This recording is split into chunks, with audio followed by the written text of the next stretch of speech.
Terjadilah pada zaman itu, ketika tidak ada raja di Israel, bahwa di balik pegunungan Efraim, ada seorang Lewi tinggal sebagai pendatang. Ia mengambil seorang gundik dari Betlehem Yehuda.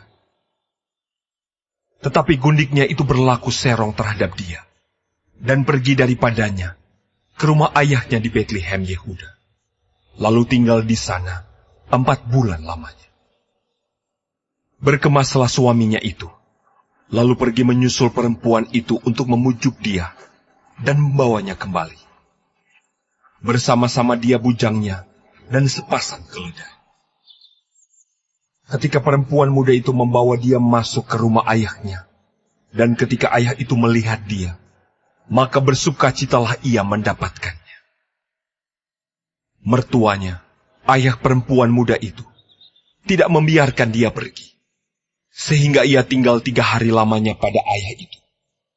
Mereka makan, minum, dan bermalam di sana.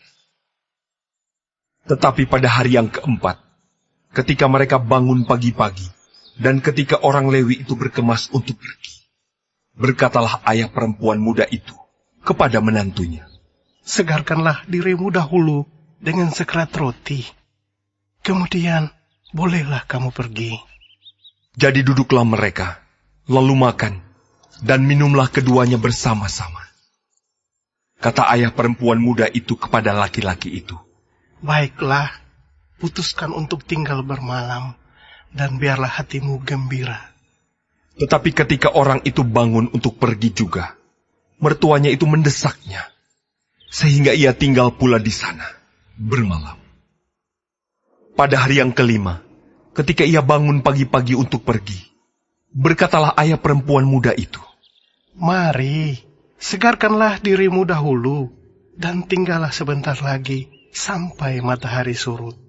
Lalu makanlah mereka keduanya. Ketika orang itu bangun untuk pergi, bersama dengan gundiknya dan bujangnya, berkatalah mertuanya, ayah perempuan muda itu, kepadanya, "Lihatlah, matahari telah mulai turun menjelang petang. Baiklah tinggal bermalam. Lihat, matahari hampir terbenam.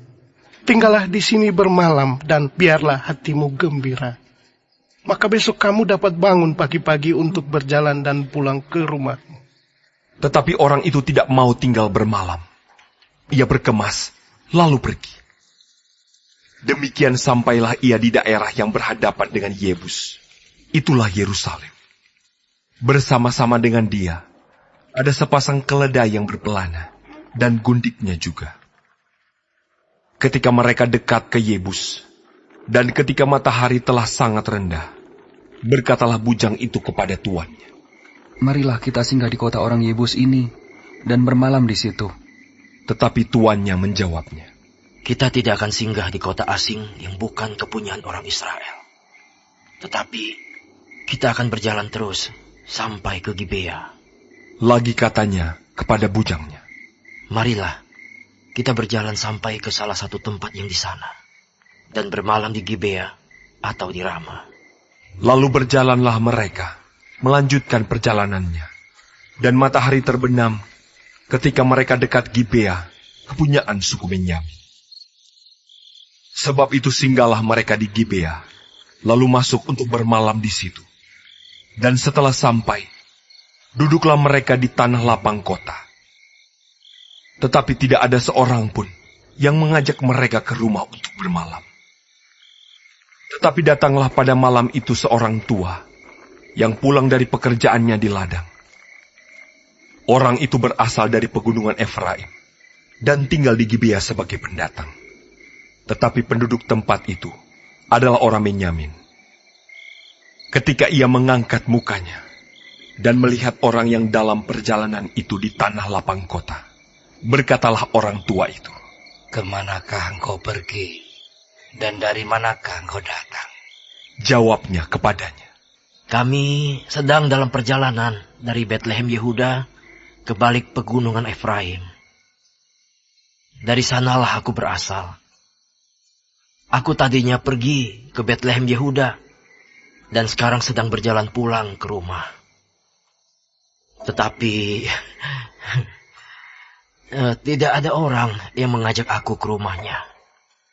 Walaupun ada padaku jerami dan makanan untuk keledai kami, pula roti dan anggur untuk aku sendiri, untuk hambamu perempuan ini, dan untuk bujang yang bersama-sama dengan hambamu ini, kami tidak kekurangan sesuatu. Lalu berkatalah orang tua itu, Jangan khawatir. Segala yang engkau perlukan, biarlah aku yang menanggung. Tetapi janganlah engkau bermalam di tanah lapang kota ini. sesudah itu dibawanyalah dia masuk ke rumahnya. Lalu keledai-keledai diberinya makan. Maka mereka pun membasuh kaki, makan dan minum. Tetapi sementara mereka menggembirakan hatinya, datanglah orang-orang kota itu, orang-orang Dursila, mengepung rumah itu. Mereka menggedor-gedor pintu sambil berkata kepada orang tua, pemilik rumah, Bawalah keluar orang yang datang ke rumahmu itu, supaya kami pakai dia. Lalu keluarlah pemilik rumah itu menemui mereka dan berkata kepada mereka, Tidak, saudara-saudaraku, janganlah kiranya berbuat jahat. Karena orang ini telah masuk ke rumahku, janganlah kamu berbuat noda. Tetapi ada anakku perempuan yang masih perawan dan juga gundik orang itu. Baiklah, ku bawa keduanya keluar. Perkosalah mereka dan perbuatlah dengan mereka apa yang kamu pandang baik. Tetapi terhadap orang ini, janganlah kamu berbuat noda. tetapi orang-orang itu tidak mau mendengarkan perkataannya.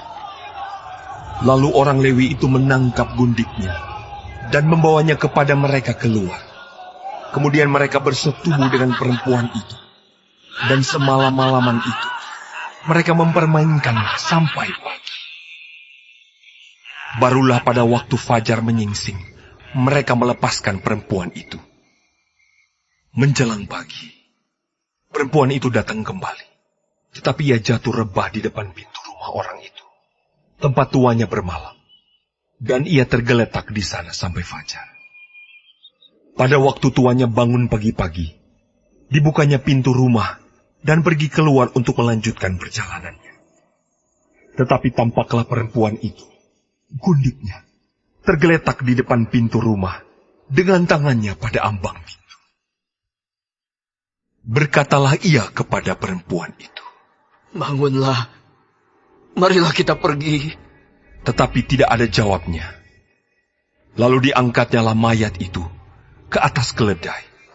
Berkemaslah ia, kemudian pergi ke tempat kediamannya. Sesampai di rumah, diambilnyalah pisau, dipegangnyalah mayat gundiknya, dipotong-potongnya menurut tulang-tulangnya menjadi 12 potongan, lalu dikirimnya ke seluruh daerah orang Israel.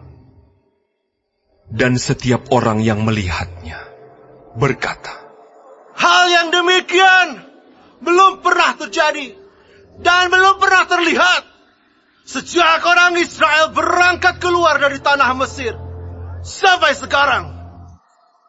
Perhatikanlah itu, pertimbangkanlah, lalu berbicaralah.